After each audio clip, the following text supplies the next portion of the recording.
Hey there, viewer. Thanks for joining us on Full Record Jacket. I being Phil and he being Ben. And Ben has got control of the show. It's the 3-track takeaway. Over to you, Ben. Take it away.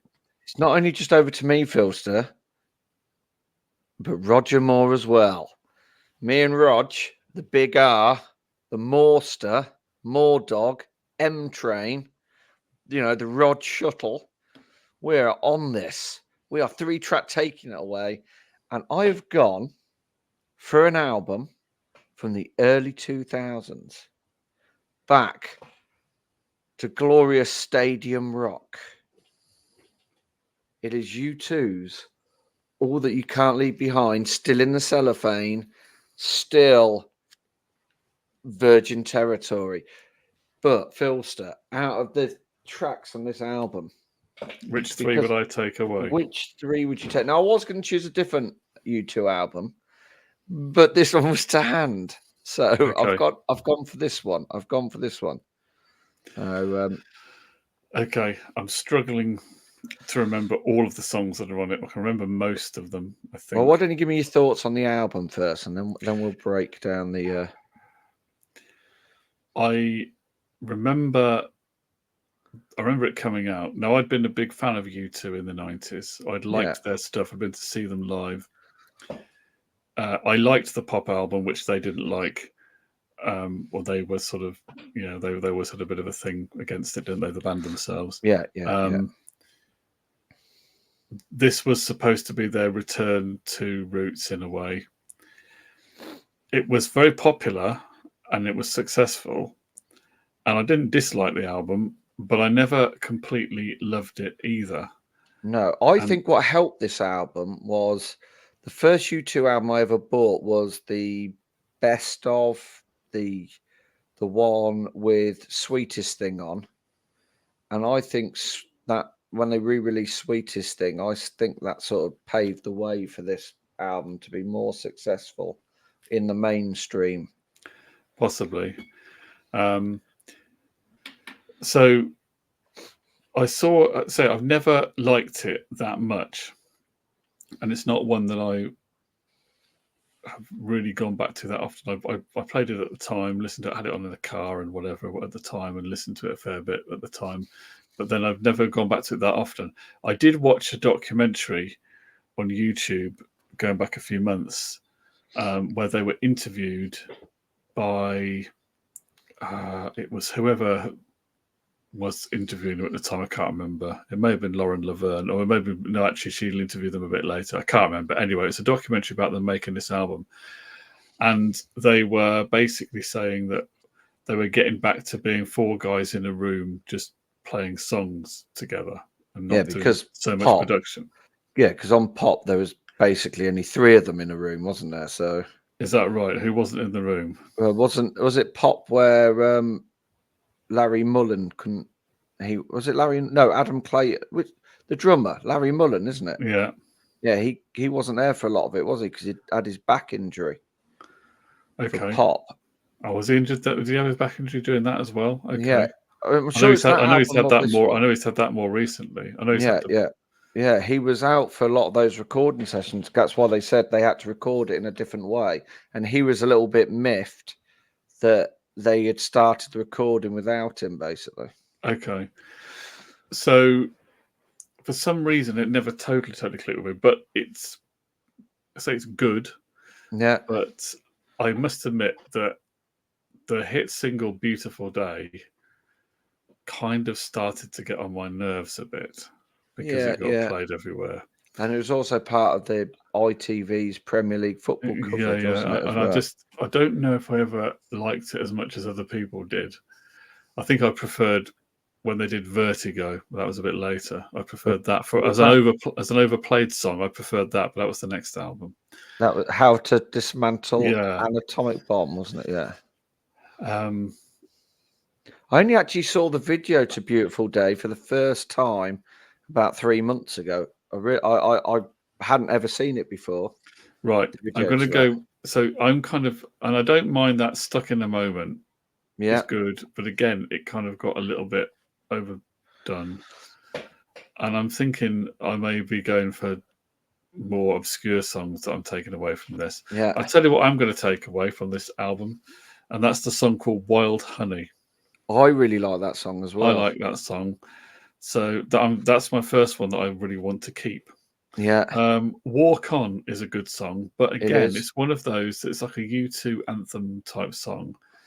And it's good, but it's never quite made that personal connection for me for whatever Yeah, reason. yeah. It's sort of like, it's kind of, yeah, it's a good U2 song, but it's like another U2 anthem song that I would rather they did something more. I kind of tend to like U2 when they're doing something a little bit away from that.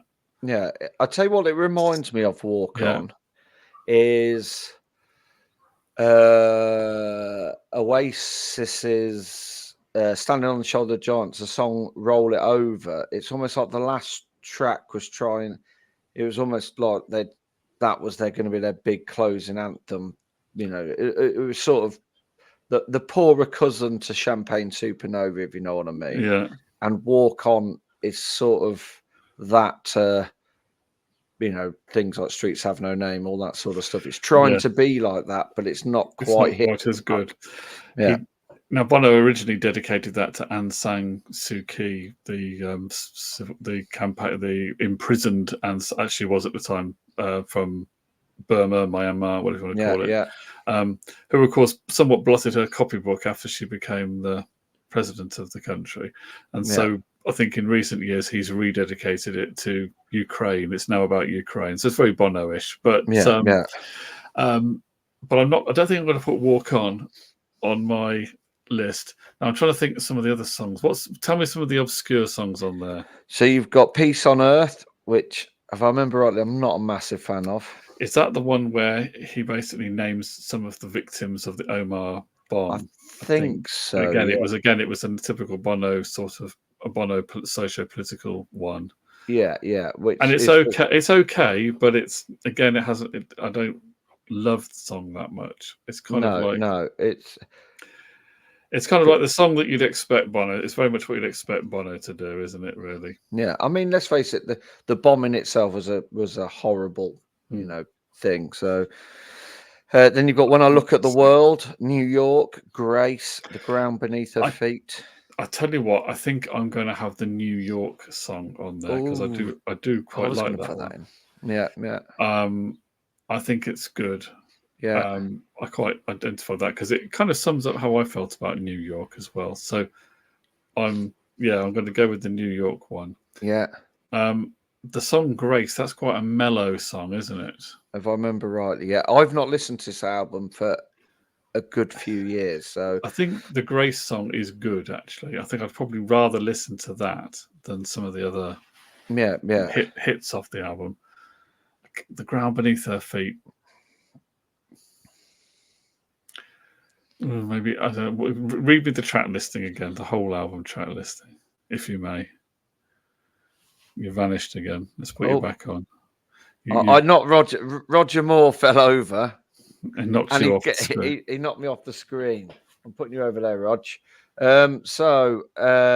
Obviously, Beautiful Day, the opening track. Yeah. Stuck in a Moment. Elevation. Yeah. See, Elevation is one of those. It works well live, but again on a record, I don't feel. Elevation is almost you could almost put that and Vertigo in the same thing. Yeah, they are similar, aren't they? They're very similar.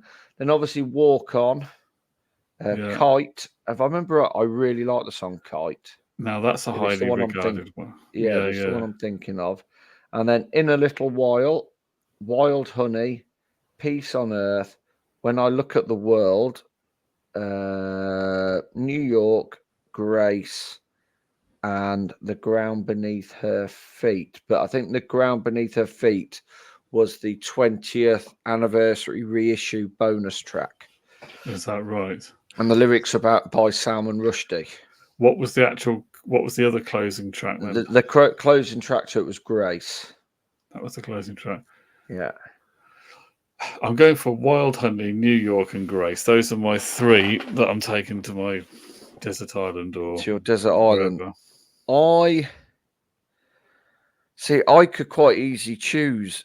I mean, this album for me, I mean, I remember when it came out and thinking that Bono and that were sort of aging rockers. They're 40. That's what I'm going to say. For men of mine and Phil's age, they are children. And but I used to listen to this in my car a lot. So it does have some really good memories. I'm going down to my cousins in Torquay.